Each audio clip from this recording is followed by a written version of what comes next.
question you guys have, just ask them now, and then inshallah we can compliment afterwards. Okay, khair, inshallah. So you say the further question. Yeah. Correct me if I'm wrong, but I'm pretty sure in the Qur'an it doesn't directly say that a woman should cover her hair, and there's no hadith about that. Oh no, It says cover your bodies, and your body should. oh no, there is hadith saying that there's many hadiths that say where the Prophet Muhammad is saying that the only thing that should be shown of a woman basically to someone who's not her family relative is the face, or some people say that he was pointing at the eye, but generally the minimum is the face.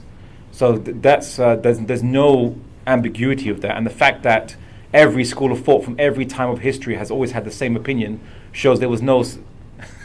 People throwing around hats around. People say all this talk of the khimar. I have to get my take off my head, right? And in the Quran, it's referring to the khimar. It's the same root from khamr, that which is intoxicant that affects the head.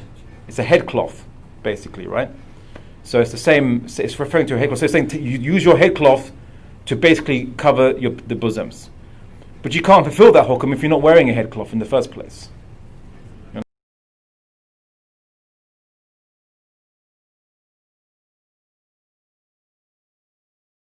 Yeah, if I just want to quote, I can quote Prime Minister, so the late Prime Minister William Gladstone. He's the Prime Minister in 1894 when the Islamic Khilafah was on its last leg. And he said that the situation in the East will not be successful until we remove the hijab from the woman and use it to cover the Quran. And this kind of leads into the next kind of segment of the whole breakdown of public modesty, which is connected to individualism, right? Because all these colonialists basically told the Muslim woman, you don't have to wear that, you don't have to be covered up, right? And that is really, it's more or less been successful in our societies. I mean, it's one thing where one acknowledges that they're struggling in keeping up with the commandments of the Creator. That's one thing. But justifying, it's not necessary, for example, to conform to parts of the hijab. Hijab is just coined for to have modest attitude and modest attire as per the rules of the Creator. So there are some people, many, who justify saying, it's not necessary. And you'd probably come across people like that as well. If you want to comment on that. Actually brings me back to my university days. I was at Wilfrid Laurier. And alhamdulillah, I was MSA president. And at that time, they had a very active Islamic studies department. And I was always, I was like, mashallah, Islamic studies is great. Unfortunately, the reading, especially with women's issues, there's actually a paradigm, a feminist reading of things. And really it's just to, I remember one of the things was like, the people explain the Qur'an, the mufassirun, they had a show, basically, a male dominant reading of the Qur'an.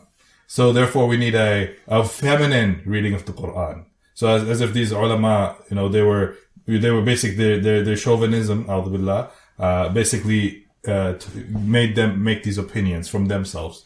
And really this is an argument that ultimately relies on people's ignorance.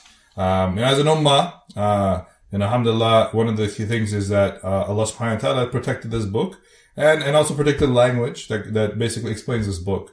And a lot of times, we find that one of the things is that these opinions of, we need another rereading, it comes from people who will not, unfortunately. Or actually, the word khimar does not mean head covering. It just means cover. It doesn't mean a headscarf, right? Exactly. Yeah. So, what it is there's going to be a rereading of this text without any influence from male dominant views and things like that, which is actually a very offensive thing. Because actually, one of the greatest scholars of hadith was the wife of the Prophet ﷺ, Aisha, which is the third most person who narrated a hadith. And there's been many great women scholars in Islamic history. So, they didn't have a feminist reading or things like that. So I think that again, we find this, it's actually, these caricatures, for an abusive man who's forcing his wife and doing this and that. Actually, one thing they find difficult to deal with is a strong Muslim woman who wears the hijab, is proud of her identity. And she won't get much time on the news network, to show that she's proud of her Islam. There's so many of those sisters. Actually, a majority of events are attended by Muslim sisters who are very strong and powerful in their deen.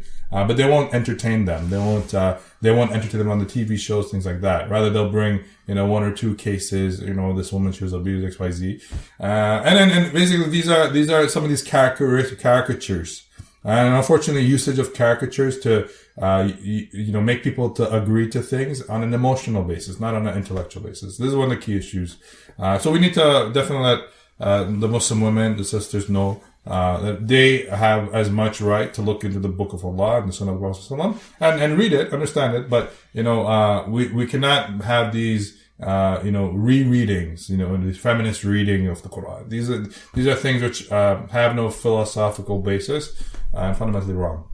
Yeah, and feminism is it's an extension of individualism, right? And also, as I mentioned, the Prime Minister was talking about Gladstone from 1894. Actually, a whole idea of it's called Gladstonian liberalism emerged, right? It's actually called Gladstonian liberalism when they were colonizing and kind of secularizing the Muslim world.